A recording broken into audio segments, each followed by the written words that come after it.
अगर बच्चों का विवाह नहीं होता है, शादी नहीं होती है, तो अपन लोग क्या करते हैं कि भाई एक बेलपत्री का जो पत्ता होता है, उस पत्ते के बीच वाली जो पत्ती होती है, उस पत्ती पर अपन केसर को घिसकर, केसर को घोल कर उस पत्ती पर अपन केसर का तिलक लगा देते हैं। और केसर का तिलक लगाकर जिसका विवाह नहीं होता, उसकी ये बीच वाली उंगली पर, ये बीच वाली पत्ती को अंगूठे से टच कर कर उसको रख देते हैं।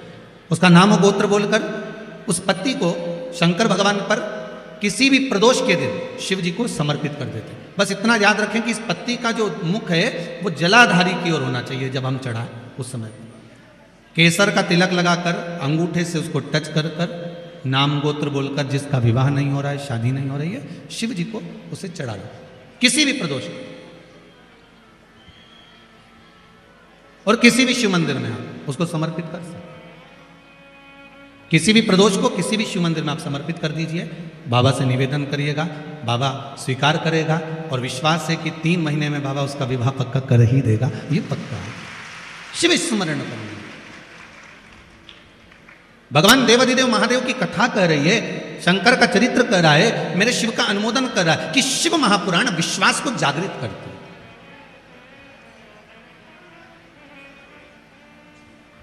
शिव महापुराण विश्वास को जागृत करने का कार्य करता है। और जब विश्वास की जागृतता हो, जैसे देवऋषि नारद जी ने तप किया, साधना करी, देवऋषि नारद जी ने खूब तप साधना करी। और जब देवऋषि नारद जी ने तप साधना करना प्रारंभ करा,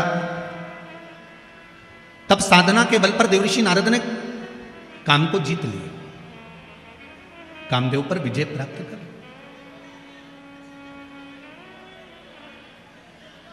काम तो जीत लिया, पर थोड़ा सा देवऋषि नारद ने जब कामदेव को जीता तो थोड़ा सा अभिमान देवऋषि नारद के भीतर प्रकट हो गया। थोड़ी सी अभिमतता देवऋषि नारद के भीतर आ गई। अब कोई बच्चा जब अच्छे नंबर से पास होता है ना, तो सबसे पहले उसी के घर जाता है जिसकी सप्लीमेंट्री आती है, या उसके घर जाएगा जो फेल हो गया। देवऋषि नारद सबसे पहले अगर कामदेव पर विजय प्राप्त करे तो भगवान शंकर के पास गए, क्योंकि काम को जीतने में, कामदेव को जीतने में शंकर भगवान के नेत्र खुल गए थे, कामदेव जलकर भस्म हो गया था, पर शंकर भगवान की समाधि टूट गई थी। भगवान ओघड़दानी की समाधि टूटी है, भगवान शिव की समाधि टूट गई। अब देवऋषि नारद ने जाते से सबसे पहले शंकर भगवान के पास में जाकर हर हर महादेव कहा, और हर हर महादेव कहकर शंकर भगवान से कहा, भोलेनाथ जी ने कहा, ओ नारद जी कैसे आना हुआ? नारद जी बोले, आपको मालूम नहीं, मैंने कामदेव पर विजय प्राप्त कर लिया। आप जानते नहीं?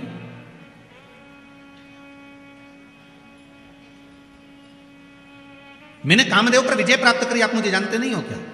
भगवान शंकर ने मन में सोचा कि मेरे को तो मालूम था कि आपने काम पर विजय प्राप्त कर ली, पर शंकर भगवान के सामने देवऋषि नारद ने एक शब्द कह दिया, जिस कामदेव को आप नहीं जीत पाए उस कामदेव को मैंने जीता है। अब शंकर भगवान से कोई पूछे कि तुमने कामदेव को क्यों नहीं जीता, तो शंकर भगवान बोले, भैया ये रिश्तेदारी की बात है, रिश्तेदारी में हारना ही सबसे अच्छा काम होता है। बोलो सही है कि गलत है? अब जब दूल्हा दुल्हन का, बन्ना बन्नी का जब कंकन डोरा छोड़ा जाता है और उनको ऐसे कुछ पटक के पानी में, दूध की थाली में उनसे कहा जाता है इसमें ये सामान पड़ा है, इन्हें उठा। अब बेचारा छोरा जो होता है, लड़का जो होता है, वो तो बेचारा शर्मा शर्मी में रह जाए कि बेचारी अब इसी को उठा लेने, तो दादा तू उठा ले, उठा ले। अब वो तो रह जाए, अब ये नहीं उठाए।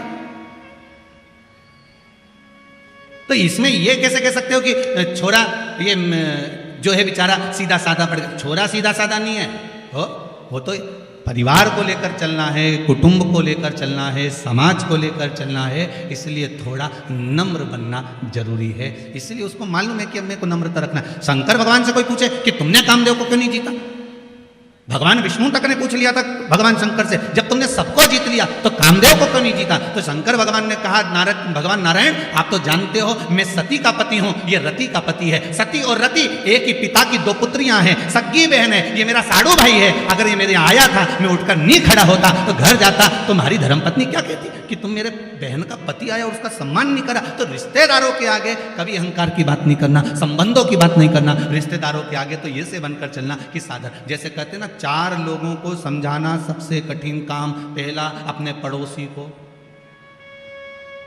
दूसरा अपनी पत्नी को, तीसरा अपने पति को, उसकी मर्जी पड़ेगी वही करेगा, चौथा अपने पुत्र को। आप दुनिया भर में सबको ज्ञान दे दो, कितना ही समझा दो, पर अच्छे से अच्छा व्यक्ति भी इनको नहीं समझा सकता। वो बेचारा बाहर कितना भी सत्ता दिखाए ना, घर जाए ना तो तुरंत कहते मेरे से फालतू बात करना मत, समझा दे रही हूँ तुरंत, वो क्या इनका कितना ही समझो। शंकर भगवान तक नहीं समझा पाए थे सती मैया को। अगस्त ऋषि की यहाँ कथा सुनकर आए, कुंभज बाबा की यहाँ कथा सुनकर आए, और कुंभज ऋषि की यहाँ जब कथा सुनने के लिए गए, कुंभज बाबा के चरणों को भगवान शंकर ने जाकर प्रणाम करा। सती मैया से कहा नमन करो। सती जी पूछती हैं मैं और अगस्त ऋषि को प्रणाम करूं? मैं आपकी अर्धांगिनी, मैं देवादिदेव महादेव की पत्नी हूं, मैं कैसे नमन कर सकती हूँ? शंकर भगवान कह रहे हैं ये अगस्त ऋषि है, कुंभज ऋषि है, संत हैं, ब्राह्मण है, गुरुजन है, इनको प्रणाम करो। सती मैया ने प्रणाम नहीं करा। सती को लगा कि ये कथा वाचने वाला जब हमको प्रणाम कर रहा है तो हम काय को प्रणाम करें। कथा बाचने वाले कुंभज ऋषि ने शंकर और सती को प्रणाम किया था, नमन किया था, क्योंकि अगस्त ऋषि को मालूम है बाचने वाले से बड़ा होता है, जम के बोलो, सुनने वाला। सुनने वाला इसलिए बड़ा होता है क्योंकि सुनने वाला जमीन पर बैठता है। जमीन पर बैठता है तो जो जमीन पर बैठे और जिसके पास जमीन ज्यादा हो उसको लोग जमींदार कहते हैं। तो तुम सब तो हो जमींदार। कथा बाचने वाला 4 पाए की चौकी पर बैठता है इसलिए बेचारा चौकीदार। तो जमींदार बड़ा होता है कि चौकीदार बड़ा होता है? जम के बोलो, जमींदार बड़ा होता है, क्योंकि उसकी मर्जी पड़ी तो पड़ी, बैठा तो बैठा, नहीं तो उठ के वो जाए, वो तो जा रहा है। और जमींदार की मर्जी कहीं कहीं का पांव भी लंबा कर ले, और कहीं कहीं का जमींदार तो इतना होशियार रहता है जेब में से निकाल के मल भी ले, उसकी मर्जी। और जैसे बीच में भजन आए तो फटकी भी दे ले, और जैसे महाराज जी बोले हार हार, वो तो जमींदार है, उसकी मर्जी। पर बेचारा चौकीदार तो जो बैठा पाँव वाँव जोड़ के, हाथ पैर जोड़ के कि 3 घंटा एक जगह बैठना है, कथा बाचना है, बस। तो जमींदार बड़ा कि चौकीदार? जमींदार बड़ा। राष्ट्र के 2 चौकीदार हैं, एक भारत की बॉर्डर पर बैठे हैं जिनके हाथ में हथगोले बंदूकें हैं, जो भारत की भूमि की रक्षा कर रहे हैं। और भारत के 2 चौकीदार हैं, एक भारत की बॉर्डर पर बैठे हैं हथगोले बंदूक लेकर, और दूसरे हैं भारत के संत महात्मा कथाकार जो हाथ में रामायण गीता और भागवत लेकर, शिव महापुराण लेकर बैठे हैं। वो भूमि की रक्षा कर रहे हैं, ये सभ्यता और संस्कृति की रक्षा कर रहे हैं। ये भी चौकीदार।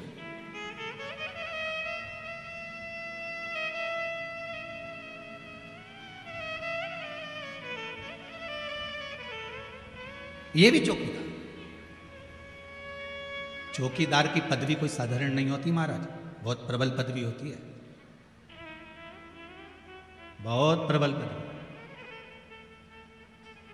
कोई साधारण हो सकता है? भगवान शंकर ने कहा आपने कामदेव को जीता, उसके लिए आपको प्रणाम करता हूं। शिव जी ने अपने गले की रुद्राक्ष की माला उतारकर देवऋषि नारद के गले में पहना दी।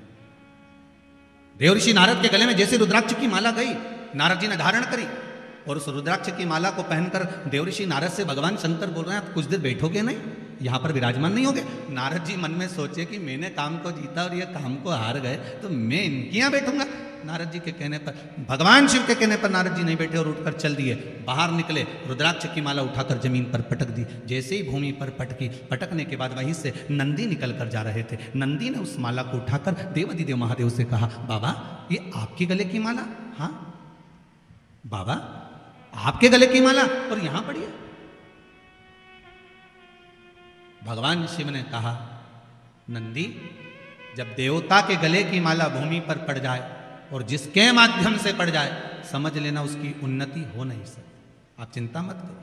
हम कई बार इस व्यासपीठ से बार बार निवेदन करते रहे हैं कि बड़े से बड़े, कई बार बहुत बड़े बड़े मंदिरों में लोग जाते हैं, भगवान के गले की माला उतार कर अपने गले में डाल देते हैं, अपन उस गले की माला को निकालकर गाड़ी पर डाल देते हैं, गाड़ी पर डली उसकी पत्तियां बिखरते बिखरते जमीन पर जाती है, उसका दोष है। शिव महापुराण में, विष्णु पुराण तक में कहा है, दुर्वासा बाबा भगवान का दर्शन करने गए, नारायण के गले की माला आ गई, इंद्र को पसंद आ गई, इंद्र को दे दी, इंद्र को पसंद माला वो ऐरावत को दे दी, ऐरावत ने वो माला जमीन पर पटक दी, श्राप दे दिया, अरे इंद्र भगवान के गले की माला भूमि पर पड़ी है, इसलिए तुझे सत्ता के विहीन होना पड़ेगा। और महाराज राजा बलि की सत्ता स्थापित हो गई, इंद्र को सत्ता छोड़ना पड़ी, केवल वो देवता के गले की माला गई,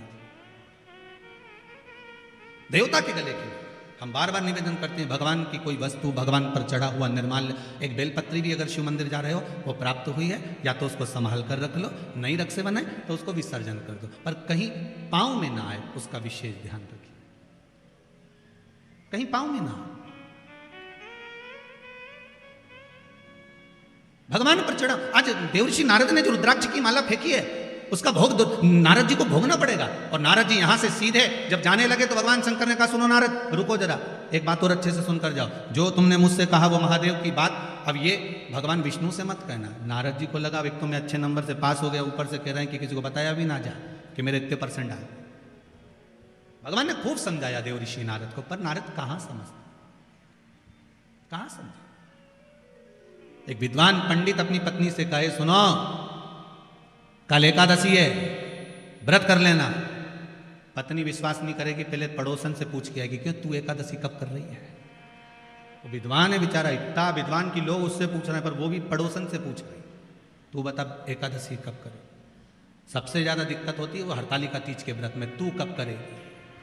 हरतालिका तीज का व्रत और माताओं का पूरे मोहल्ले में घूमना, तू कब करेगी, तू कब करेगी। और शंकर जी भी उस दिन इतने व्यस्त रहते हैं, शंकर भगवान से पूछा जाए आज अब कैसे हो, शिव जी बोलते हैं बस मस्त हूँ, पूछो ही मत ही बस। और चारों तरफ से माताएं शंकर जी को घेर लेती हैं, नीचे पाटे पर थाली में शिवलिंग और उसकी पूजन, और पूजन के साथ में फिर शंकर जी पे चढ़ाई हुई सारी वस्तु सब चढ़ाते जा रहे, चढ़ाते जा रहे, चढ़ाते जा रहे। भोलेनाथ जी आराम से बैठे, साथ में पार्वती जी भी बैठी। पार्वती जी बोल रही हैं, भोलेनाथ बहुत कुछ चढ़ा दिया गया है, भजन लग रहा होगा। शंकर जी बोले फालतू बात मत करो, सुबह 4 बजे तक ऐसी बैठी रहो, इसके सिवा अपने को बोलना, अपने को नहीं बोलना बिल्कुल। 4 बजे तक। बहुत अच्छा हुआ कि पोथी में सब कुछ लिख दिया कि ये चीज़ चढ़ाना, नहीं तो इनका मन पड़ता तो कद्दू लेके जाती बड़ा सारा, वो भी चढ़ा के चले जाते, बड़ा गजब। सबसे ज्यादा आनंद शंकर जी से पूछा जाए कौन से दिन आता है तो शिव जी कहेंगे मुझे हरतालिका तीज बड़ी पसंद है। शिव जी से पूछा वो क्यों, पार्वती जी ने जो तप करा था, साधना करी थी, उपास करा था, व्रत करा था, पार्वती जी ने ऐसा व्रत करा, ऐसा तप करा, ऐसी साधना करी, उस व्रत से मैं बड़ा प्रसन्न हूं। सबसे ज्यादा प्रसन्न मेरे शंकर हरतालिका तीज के दिन होते हैं, सबसे ज्यादा प्रसन्न। और माताओं से निवेदन रहा है, बार बार कहते हैं आप अगर हरतालिका तीज का व्रत नहीं भी करते हो तो भी 5-6 वृक्ष की 7 वृक्ष की पत्तियों को तोड़कर हरतालिका तीज के दिन शंकर भगवान को समर्पित कर दो, शंकर जी उस व्रत को स्वीकार कर लेते हैं, इतने प्रसन्न हो जाते हैं मेरे। शिव की प्रसन्नता है हरतालिका तीज का। सबसे सरल देव एक ही है, कौन से? जम के बोलो जरा, देव अधिदेव महादेव, बहुत सरल। बाकी के देवता उनको तो चंदन लगाओ, उपटन लगाओ, कपड़े पहनाओ, आभूषण पहनाओ, ये धराओ वो धराओ, भोग लगाओ। इनके तो कुछ मत धराओ, 1 लोटा पानी 3 बार ताली, बम बम बोला, अपने घर जाओ। अच्छा, शिव जी के मंदिर में बैठने की भी जगह नहीं होती। राम जी के मंदिर में जाओ तो थोड़ा बैठ जाओ, भगवान विष्णु के मंदिर में जाओ तो बैठ जाओ, शंकर जी के मंदिर में बैठने की भी जगह नहीं होती, क्योंकि लोग पानी इतना ढोल के जाते, साड़ी भी बचा के चलना पड़ती है। तो शिव जी कहते हैं मेरे पास मत बैठो, मेरे पास बैठकर समय बर्बाद मत करो। मेरा वो घड़दानी, मेरा महादेव, देवाधिदेव महादेव कहते हैं मैं जिसकी आराधना में लगा हूं, शंकर राम की आराधना करते हैं, राम शंकर की आराधना करते हैं। आपसे भी शिव जी कहते हैं आप भी उसकी आराधना में डूब जाओ, समय बर्बाद मत करो। ये समय बड़ा कीमती है, क्यों इसको छोड़ रहे हो, क्यों इसको बर्बाद करो। नारद जी पहुंचे भगवान विष्णु के यहां। भगवान विष्णु से देवऋषि नारद ने जाकर कहा श्रीमन नारायण। भगवान विष्णु ने एक बार भी नारद जी से नहीं कहा कि बैठो, क्योंकि शंकर जी ने बैठने का कहा था तो नहीं बैठे थे, तो भगवान विष्णु क्यों बोले कि बैठो। नारद जी ने जाते से ही कहा प्रभु मैं नारद। भगवान कहते मैं जानता हूं, जिस कामदेव को भगवान ने नहीं जीता, देवाधिदेव महादेव ने नहीं जीता, उस कामदेव को देवऋषि नारद ने जीता। आपको मालूम है, भगवान विष्णु की आंखों से जल बहने लगा, नारायण रोने लगे। नारायण को लगा कि ये तो डूबा, मुझे भी डुबा दिया, क्योंकि शास्त्र कहता है निंदा करने वाला और निंदा सुनने वाला, इन दोनों में महापापी कौन होता है? सुनने वाला। निंदा कर रहे थे नारद, सुन रहे थे भगवान विष्णु तो महापापियों की गिनती में नारायण को भी आना पड़ा और रो पड़े। लक्ष्मी जी पास में खड़ी थी। माता लक्ष्मी ने पूछा, नाथ क्यों रो रहे हो? भगवान कह रहे हैं, इस देवऋषि नारद ने मुझे महापापियों की गिनती में खड़ा कर दिया। क्यों? निंदा करिए नारद जी ने भगवान शंकर की, सबकी निंदा करते चल जाता, पर देवाधिदेव महादेव की निंदा सहन नहीं होती। जिसने दुनिया को केवल दिया है, उससे लिया नहीं, तो उसकी निंदा कैसे सुन सकते? उसकी निंदा कैसे सुने? प्रभु तो रो क्यों रहे हो? भगवान ने कहा, देवऋषि नारद ने निंदा करी, शंकर जी की निंदा करने वाला, भगवान की निंदा करने वाला पशु का मुख लगता है, और निंदा सुनने वाले को भी पशु का मुख लगता है। नारद जी ने तो अपनी गति बिगाड़ ली, ये नारद को तो बंदर का मुख लगेगा, पर मैंने निंदा सुनी है इसलिए मुझे घोड़े का मुख लगेगा। भगवान विष्णु का एक अवतार हुआ, हयग्रीव अवतार, जिसमें भगवान को घोड़े का मुख लगा कि नहीं लगा? घोड़े का मुख, मुझे घोड़े का मुख लगेगा, और वो देवऋषि नारद के कारण लग रहा है। ये देवऋषि नारद के चक्कर में लग रहा है, ये घोड़े का मुख। रो रहे हैं भगवान देवऋषि नारद से बोले, नारद जी आपने कामदेव को जीता मानते हैं, पर आपके ये शब्द नहीं निकलना थे कि आपने शंकर भगवान जिस कामदेव को नहीं जीते उसको हमने जीता है। आपने ये क्यों बोला? आपको ये नहीं बोलना, आपने ये बोला, ये श्रेष्ठ नहीं। आप ये बोले हो, ये श्रेष्ठता नहीं। महाराज ये गलत आपने संबोधन कर दिया, ये संबोधन श्रेष्ठ नहीं महाराज। और जब सुना, जब श्रवण किया, हमारे बीच में आदरणीय संत महोदय का आगमन हुआ है। एक बार जोरदार ताली बजाकर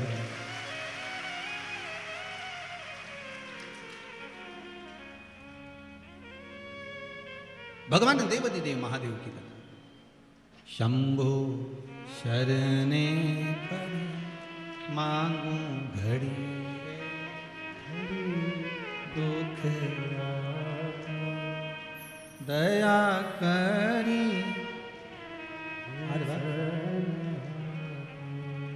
दया करी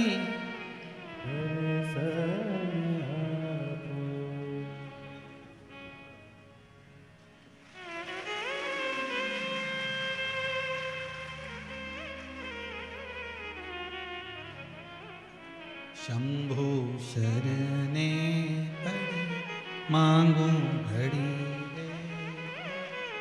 दुख दया करी निदर्श, दया करी निदर्श। हर हर महान भगवान शिव की कथा कर रही है, ओगड़दानी शंभू की कथा कर रही है। देवऋषि नारद के शब्द सुनकर भगवान विष्णु की आंख में जल भर गए। नारद अपनी गति तो बिगाड़ी बिगाड़ी, मेरी भी गति आपने बिगाड़ दी। और देवऋषि नारद रास्ते में से गए, वहां एक कन्या के स्वयंवर में पहुंच गए। सील निधि राजा की कन्या का स्वयंवर था, वहीं पर भगवान से रूप मांगा, बंदर का मुख लग गया और देवऋषि नारद का अभिमान टूटा। जाकर चंद्रभागा नदी के तट पर देवऋषि नारद ने तप साधना करी। कौन सी नदी पर पहुंचे? चंद्रभागा। पूरे भारत की भूमि पर केवल, पूरे भारत की भूमि पर एक मंदिर भगवान विष्णु का ऐसा है जहां भगवान नारायण के सिर पर शिवलिंग है। भगवान विष्णु के सिर पर शिवलिंग है, वो एक ही भूमि है, वो है पंढरपुर। चंद्रभागा नदी का तट, पंडरीनाथ जी का मंदिर, हरि विठ्ठल के मस्तक पर शिवलिंग विराजमान। जैसे शिवलिंग का पूजन करते हो जलाधारी वगैरह सब है, ऐसी पंडरीनाथ हरि विठ्ठल के सिर पर शिवलिंग जलाधारी सब विराजमान। पूरी भारत की भूमि पर एक ही मंदिर। चंद्रभागा के तट पर देवऋषि नारद ने तप करा। शंकर भगवान से विनती करी, भोलेनाथ आइए। तब बाबा विश्वनाथ भगवान शंभु ने आकर दर्शन दिया, मांगो क्या चाहिए। भगवान नारायण भी सामने आकर खड़े हो गए, प्रभु आपको मेरे मंदिर में प्रवेश करना है। भगवान कहे इतनी भीड़ कैसे आऊंगा। भगवान नारायण ने अपने मस्तक पर भगवान शंकर को विराजमान कर लिया। कितना प्रेम होगा देवताओं में, भगवान विष्णु, भगवान शंकर, भगवान ब्रह्मा में। पर हमने उनमें भेद कर दिया, ये राम वाला, वो कृष्ण वाला, वो जगदम्बा वाला, वो शिव वाला, हमने भेद कर दिया। पर भगवान में कभी भेद नहीं हुआ। भगवान में कभी भेद नहीं हुआ। ब्रह्मा विष्णु सदा जानत। ध्यान दीजिएगा, यहां शब्द लिखा है, जिनके मन में भेद होता है वो नहीं जान सकते कि ये तीनों एक है। ब्रह्मा विष्णु सदा जानत प्रणवक्षर के ओम अक्षर के यह तीनों ओम हर हर हर महादेव। भगवान एक, ना भगवान विष्णु अलग है, ना भगवान ब्रह्मा अलग है, ना भगवान शिव अलग है, तीनों एक है। तीनों में कोई विषमता नहीं है। बस हमारी दृष्टि का भेद हो सकता है। हम जैसा चश्मा लगाएंगे वैसे ही तो हमको दिखेगा। हम पहले भी आपको कहें, काला चश्मा लगाओगे सब काला दिखेगा, लाल चश्मा लगाओगे सब लाल दिखेगा, पीला लगाओगे तो पीला दिखेगा। कामी को कामी नजर आता है, अहंकारी को अहंकारी नजर आता है, तृष्णावान को तृष्णावान नजर आता है, साहूकार को साहूकार नजर आता है, बेईमान को बेईमान नजर आता है, ईमानदार को ईमानदार नजर आता है, धर्मात्मा को धर्मात्मा नजर आता है, पुण्यात्मा को पुण्यात्मा नजर आता है, संत को संत, भगवंत को भगवंत नजर आता है, साधु को सब साधु नजर आते हैं। आपकी दृष्टि जैसी होगी सामने की सृष्टि वैसी ही नजर आएगी। संत तुकाराम जी को रात्रि में नींद नहीं आ रही थी, दरवाजे के बाहर जाकर बैठ गए थे। वहां से 4 चोर चोरी करने जा रहे थे। तुकाराम जी को लगा इतनी रात को ना जाने किसको कौन सा काम अड़ गया, चलो मैं इनकी हेल्प कर देता हूं। संत थे, सब संत नजर आ गए, साधु को सब साधु नजर आ गए। संत तुकाराम जी उनकी हेल्प करने के लिए, उनको सहयोग करने के लिए उनके पीछे जाने लगे। चोरों ने विचार करा तुकाराम आ रहा है, किसी को बता देगा। एक चोर ने कहा चिंता मत करो, अपनी टोली में शामिल कर लो। अपनी टोली में? हाँ। चारों ने कहा सुनो तुकाराम, हमारे साथ चल रहे हो, चलो, मना नहीं है, आधा आधा तुमको भी दे देंगे। तुकाराम जी को लगा कि इनका जो काम होगा आधा मुझे दे देंगे। अच्छा, हेल्प कर दूंगा, फ्री तो बैठा हूं रात को, करना क्या, आधी रात को फ्री तो हूं, चलो। तुकाराम जी जैसे ही गए तो चारों के चारों चोर एक सेठ जी के घर में घुसने लगे, प्रवेश करने लगे। तुकाराम जी बोले मैं चलूं काम करने के लिए। इतने में चोर बोले तुम नए नए हो, तुमको मालूम नहीं है, तुम यहाँ खड़े रहो, अभी आधे घंटे में हम बाहर आ रहे हैं, तुम्हारा हिस्सा तुमको देंगे। तुकाराम जी को लगा कि काम का हिस्सा है, मुझे देंगे। अब ये चोर तो अंदर गए, 1 घंटा हो गया निकल के नहीं आए, 2 घंटे हो गए नहीं आए। तुकाराम जी को लगा कि ये वही सेठ जी का घर है जहां रोज शिव महापुराण की कथा होती थी, ये वही सेठ जी का घर है जहां रोज रामायण गीता होती, भगवान का भजन होता। ये चारों की चारों तो भजन में बैठ गए और मुझे यहाँ छोड़ गए।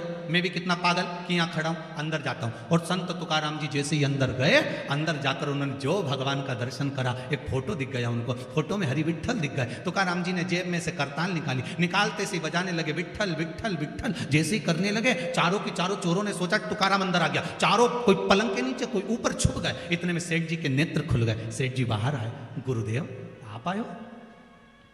जिस गुरु को बुलाने के लिए मेरी जिंदगी लग गई, वो गुरु आज तक मेरे घर पर नहीं आया, आज आधी रात को मेरा गुरु मेरे दरवाजे पर आया। गुरुदेव आप आए हो, मैं अभी पानी लेकर आता हूं। और सेठ जी भागे पानी लेने के लिए। पानी लेने जैसे सेठ जी गए वैसे वापस लौट कर आ गए, पानी नहीं लाए। और लेने गए थे पानी, वापस आए और आते से पूछा गुरुदेव आप तो कभी अकेले नहीं जाते थे, आज अकेले कैसे आ गए गुरुदेव। संत तुकाराम जी बोले कौन बोलता है अकेले आए, 2 पलंग के नीचे 2 ऊपर हैं। कहा किसने कि अकेले, 2 नीचे 2 ऊपर। चोरों ने सोचा ये तो जूते खिलवाएगा, तो निकलो बाहर। चारों बाहर निकल के तुकाराम जी के पास खड़े हो गए। सेठ जी गए जल लेने, पानी पिलाया, अंदर गए श्रीफल लाए 5 माला लाए, 5 स्वर्ण की मुद्रा लाए, 5 को दी, प्रणाम करा। प्रणाम कर कर तुकाराम जी से कहा गुरुदेव ऐसी कृपा और करना, आते रहना। तुकाराम जी बोले वो तो इनकी कृपा है जो हम यहाँ आ गए, नहीं तो हम कैसे आते। इतने में तुकाराम जी वापस बाहर निकलने लगे। सेठ जी ने चारों चोरों के चरण पकड़ लिए, भैया बड़ी करुणा करी आपने जो हमारे गुरुजी को लेकर आ गए। इतने में चोरों की आंखों से जल बह रहा था। बाहर निकलकर संत तुकाराम के चरण चोरों ने पकड़ लिए और कहा गुरुदेव जब जब पकड़ाते थे जूता खा कर आते थे, आज जिंदगी में पहली बार पकड़ाए, गले में माला पहनकर आए हैं, बड़ी कृपा है आपकी। इतने में तुकाराम जी ने कहा सुनो, संतों के पीछे चलोगे तो माला ही मिलेगी, और कामियों के पीछे चोरों के पीछे चढ़ोगे तो जूते की माला ही मिलेगी। ये संत साधु सन्यासी तपस्वी साधक उपासक उपासक भगवंत जितने हैं, इनके पीछे चलने पर, भजन में जाने पर, कीर्तन में जाने पर, नाम स्मरण करने पर, भगवान की भक्ति में डूबने पर जो मिलता है वो दुनिया में किसी को नहीं मिल सकता। वो सुख है, वो सुख है, वो सुख कहीं नहीं मिल सकता। मैं कहने में पीछे नहीं हटूंगा, आदरणीय श्री कैलाश जी विजयवर्गीय जी विराजमान हैं, कहीं मेंदोला जी भी बैठे होंगे, श्रीमय जी मेंदोला। कहने में पीछे नहीं हटूंगा, आपके क्षेत्र के जितनी भी विधानसभाएं होंगी इस इंदौर क्षेत्र के अंतर्गत, कहीं भोजन भंडारे और कथा भागवत इतनी होती कि नहीं होती, वैसे तो बहुत कम सुनने को मिलती है, पर आपका जो क्षेत्र है, जिस क्षेत्र के अंतर्गत कथा चल रही है, इस क्षेत्र के अंतर्गत जिस व्यक्ति से पूछो वो एक ही बात कहता है कि हमारे क्षेत्र के जो विधायक हैं और आदरणीय कैलाश जी हैं या रमेश, अच्छा एक बात और बड़े प्रेम से बोलते हैं, दादा हैं तो वो जो कथा करवाते हैं, जो कथा के बाद में या अन्य समय पर कथा नहीं भी होती, भोजन भंडारे जो होते हैं बड़े सादगीपूर्ण होते हैं। और उस सादगीपूर्ण भंडारे में एक भंडारे ने विश्व रिकॉर्ड तोड़ा है। मैं तो उस भंडारे में नहीं पहुंचा था, पर खबर पूरे भारत में है, वो है पितृ पर्वत पर श्री हनुमान जी के विराजमान होने का। उस भंडारे ने शायद विश्व रिकॉर्ड तोड़ दिया, सारे रिकॉर्ड तोड़ दिए। और एक ऐसा तीर्थ इंदौर नगर को दिया है, जीव रहे ना रहे, हम रहे ना रहे, परंतु वो तीर्थ अजर और अमर हो गया। ऐसा तीर्थ आदरणीय श्री कैलाश जी विजयवर्गीय जी ने, मेंदोला जी ने और इनके साथ की जो टीम है उसने जो प्रदान करी है, उसके लिए बहुत बहुत साधुवाद है। वो बहुत बहुत अच्छी एक पहल और एक आनंद, बाबा की कृपा सुख देने के लिए। और हो संतों के पीछे चलना। तुकाराम जी की कथा कहती है, यहां भगवान विष्णु का चरित्र कर रहा है, देवऋषि नारद का अभिमान तोड़ दिया गया। भगवान नारद जी का अहंकार था, अभिमान था, वो टूट गया। बानर का जो मुख लगा था वो छूट गया, भक्ति में लीन। शिव की भक्ति साधारण नहीं है।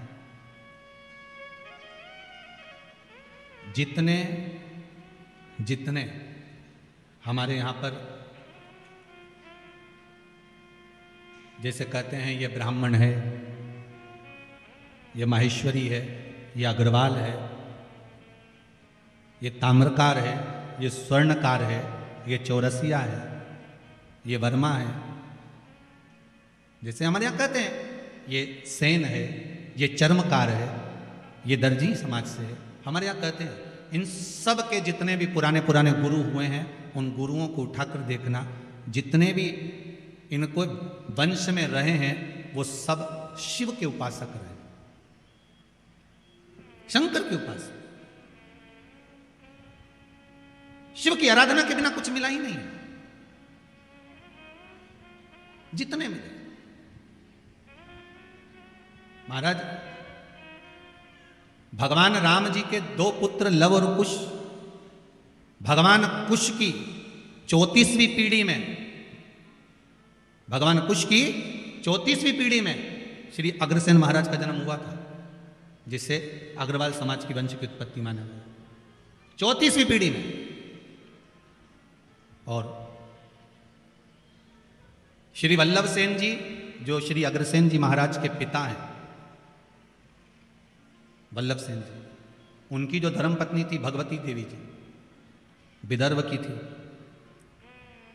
विदर्भ से दो माताएं हमारे यहाँ आई थी, एक सूर्यवंश में, एक चंद्रवंश में। सूर्यवंश में वल्लभ सेन जी की जो धर्मपत्नी है वो विदर्भ की है भगवती माता जी, और विदर्भ से ही श्री रुक्मणी माता जी जो भगवान कृष्ण की धर्मपत्नी है। ये दो विदर्भ से आई।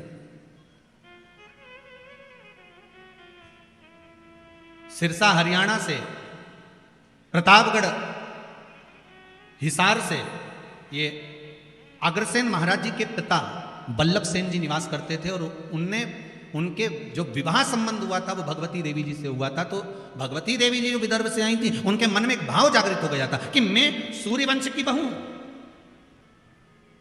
राम जी के वंश में 34वीं पीढ़ी में, कुश के अंतर्गत 34वीं पीढ़ी में हमारा जन्म हुआ है, हम यहां आए हैं, क्यों ना राम जैसा पुत्र मेरे घर में उत्पन्न होना चाहिए।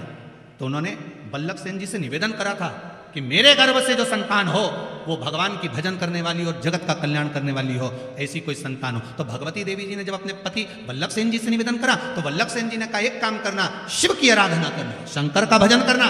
और वल्लभ सेन और माता भगवती देवी ने दोनों ने जब शंकर की आराधना करी, स्वयं शंकर भगवान ने आकर कहा कि तुम्हारे गर्भ में जो बालक होगा वो राम जैसा ही कीर्तिवान होगा, कोई साधारण नहीं हो सकता। और मां भगवती के गर्भ से जो बालक हुए वो अग्रसेन जी हुए। और एक बात का स्मरण आपके जीवन में रहे, जैसे मां अहिल्या ने हर पल, माता अहिल्या हर पल शंकर जी को साथ लेकर चलती थी, ऐसे ही अग्रसेन महाराज जब जब किसी काम से, जैसे हिसार के अंतर्गत जब पानी नहीं गिरा तो उन्होंने शंकर का अनुमोदन करा और शिव भगवान प्रकट होकर उनके लिए जल वृष्टि कर गए। देखो हमारे यहाँ के जितने जितने पूर्व में चाहे राजा रहे, महाराजा रहे, संत रहे, साधु रहे, ये शिव के उपासक रहे। आपसे भी निवेदन है, संपूर्ण जितने भी लोग इस पावन कथा को सुन रहे हैं, एक बूंद भी अगर जल की शिव पर समर्पित होती है तो उसका फल आपके खाते में लिखा जाता है, अलग नहीं जाता। हाँ ये जरूर है, थोड़ा समय लगता है, दुख आया है, पूर्व के कर्म के अनुसार आया है, तो थोड़ा दुख काटने में समय तो लगता है। पर आप बाबा से रोज निवेदन करो ना, रोज भजो, श्री शिवाय नमस्तुभ्यं, श्री शिवाय नमस्तुभ्यं, श्री शिवाय नमस्तुभ्यं। भगवान से रोज प्रार्थना। भोला सब दुख काटो, ओ भोला सब दुख काटो, शिव शंकर जपूं तेरी माला, भोले बाबा जपूं तेरी माला, भोला सब दुख काटो, ओ भोला सब दुख।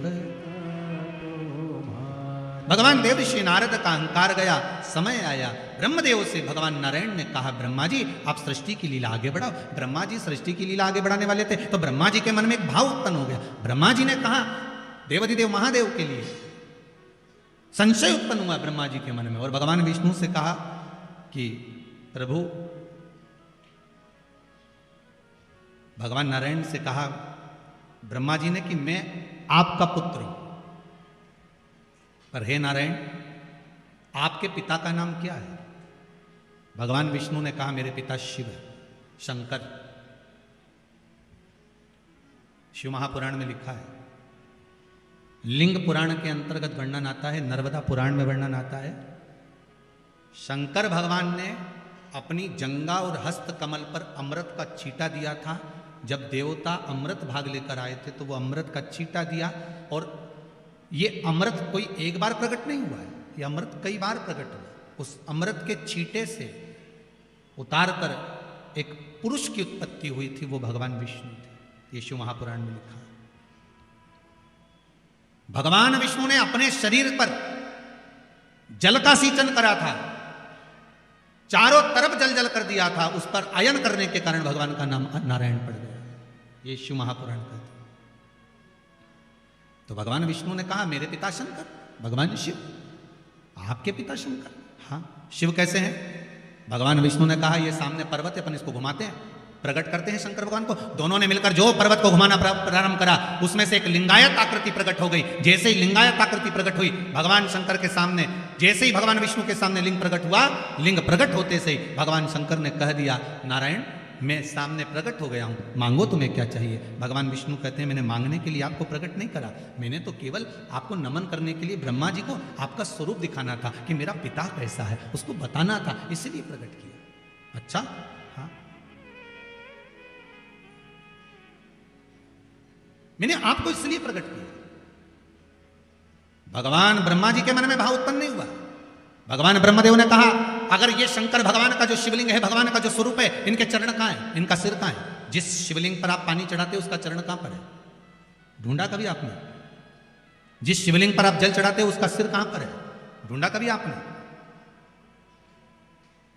इस शिवलिंग का चरण कहां है, इस शिवलिंग का सिर कहां पर है? पता करो जरा।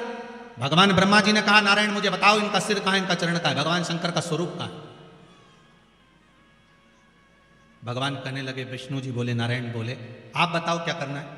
भगवान ब्रह्मा जी ने कहा एक काम करो, मैं जाता हूं शिवलिंग के सिर पर, आप जाइए शिवलिंग के चरण पर, पता करना है कि भगवान शंकर के चरण कहां हैं और सिर कहां है। भगवान विष्णु ने मना करा, मैं जानता हूं चरण नहीं मिलेंगे, ना सिर मिलेगा ना चरण मिलेंगे, पर नहीं माने, चले गए, जाते गए जाते गए जाते गए। भगवान नारायण पताल में जाते गए और भगवान ब्रह्मा आकाश में जाते गए। शिवलिंग बढ़ता चले गया, ब्रह्मा जी को शिवलिंग का छोर नहीं मिला। अंत में ब्रह्मा जी हार गए। सामने केतकी का पुष्प मिला, केतकी के फूल को ब्रह्मा जी ने उठा लिया। उठाकर ब्रह्मदेव ने बोला, एक केतकी के फूल पुष्प तुम मेरे साथ नीचे चलो, भगवान विष्णु के सामने जाकर कह देना ब्रह्मा जी को भगवान शंकर का सिर मिल गया। केतकी का फूल बोला, मैं काय को झूठ बोलूं।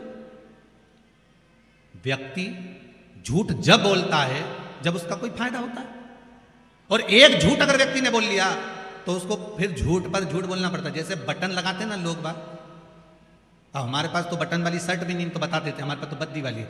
बटन जो लगाते हैं ना, एक बटन अगर गड़बड़ लग गई है तो पूरी शर्ट की डिजाइन बिगड़ गई है।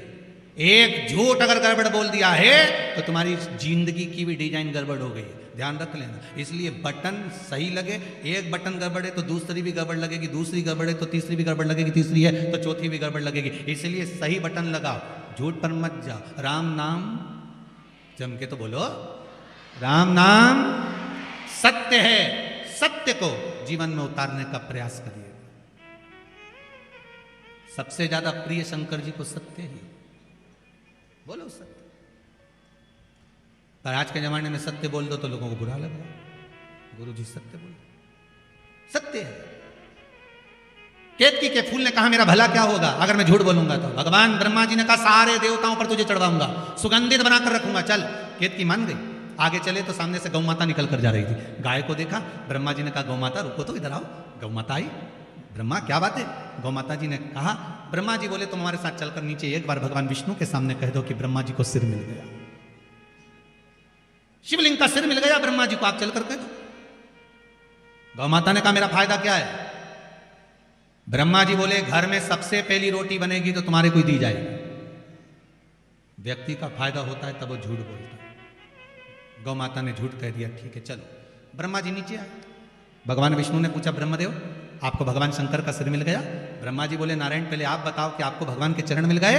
भगवान विष्णु ने पहला ही शब्द सत्य का बोल दिया कि मुझे शंकर भगवान के चरण नहीं मिले। अब एक बार सत्य बोल दिया तो फिर झूठ बोलने की बात ही नहीं। जिस दिन शंकर भगवान ने भगवान ब्रह्मा के सामने, शिवजी के सामने सत्य बोला था, उस दिन से भगवान विष्णु का नाम सत्यनारायण पड़ गया।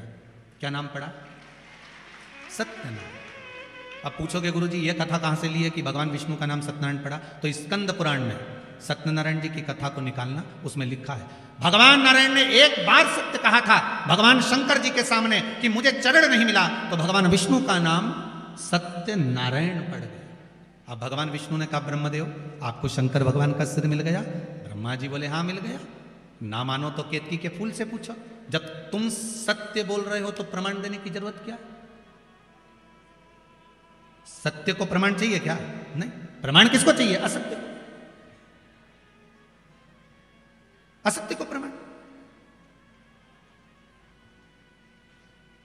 सती माता ने झूठ बोल दिया था, एक झूठ माता सती ने शिव जी के सामने कर दिया था, मैंने कोई परीक्षा नहीं ली।